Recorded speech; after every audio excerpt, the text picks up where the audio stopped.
Hey guys, my name's Jonah Battle, and today I will be telling you what bearded dragons need lighting-wise. This is part of a 6-video series where in the first 5 I explain how to care for a certain animal. Last I did green iguanas, which I have one of those, and now I will be doing bearded dragons. And then in the 6th I will be saying if I think that a bearded dragon or some other kind of animal are hard to keep or kind of are on the easier side.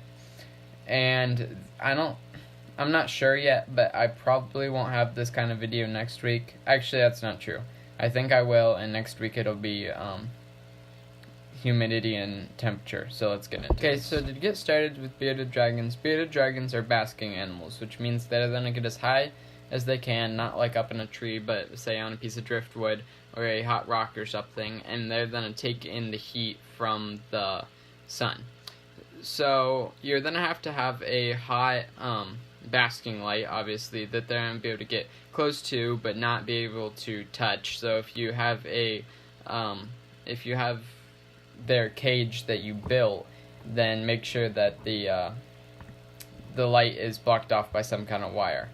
And then, so that's for daytime heat, and that's basking, and that'll be on one side of the tank, so that'll be the hot side of the tank, because you have to have them, like, you control everything that's in their cage. So you have to have a hot side and a cold side, so they can choose, because if it's just always hot right where they are, they'll be unhealthy. And then, when it comes to nighttime, you can use like a colored light that's not as hot, because it doesn't need to be as hot at nighttime.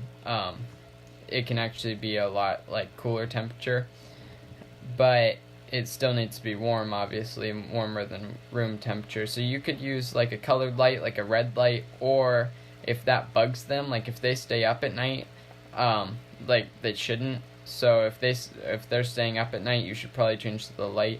And I would recommend a ceramic heat emitter.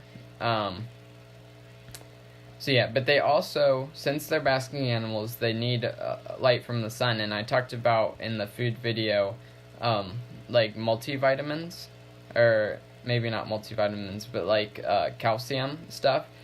So in calcium, there's normally synthetic D3, which is what UVB gives them, which is from the sun. Which I guess they make it in their body, but it does something with their bones, and if they don't get D3, then they'll get metabolic bone disease, which is obvious, which doesn't sound good and isn't good. So, the lighting's actually pretty similar to a green iguana, even though they live in very different places, and they shouldn't be kept together. But this is the kind of light that I use for UVB for my green iguana. It's the Reptisun 5.0, but it's obviously for tropical animals. There's a it says Watt Tropical or something like that here. So I know there's another one. It's a 10.0, and I'm not exactly sure if one works better. They're both called Reptisun, but one's a 5.0 and one's a 10.0, and I'm pretty sure that the 10.0 is for, like, it would work better for bearded dragons, and I always have that right next to my basking bulb, so they can get right up to the basking bulb, get really warm. And the problem with the UVB bulbs instead of a UVB like tube, the problem is that they have to be within 5 inches from it for it to actually work and give them UVB. And also, when you're giving them the D3 or calcium, you need to make sure it doesn't have D3 in it, because it'll hurt them to have too much, but it'll also hurt them not to have any. And then, what's good about it is it's a lot less expensive than having a tube.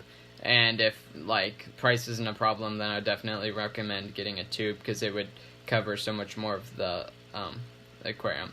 Also, to keep in mind with these, they only, pay attention to the recommended time to change them, because they might have light, but they might not always have UVB, and it says that on the box. So I hope that you found this video helpful. If you did and you enjoyed the video, like it down below. If you have any comments or concerns, put it in the comments below. And if you want more content, like next week I'll be telling you what kind of temperatures and humidity they should have. Subscribe. Have a good day.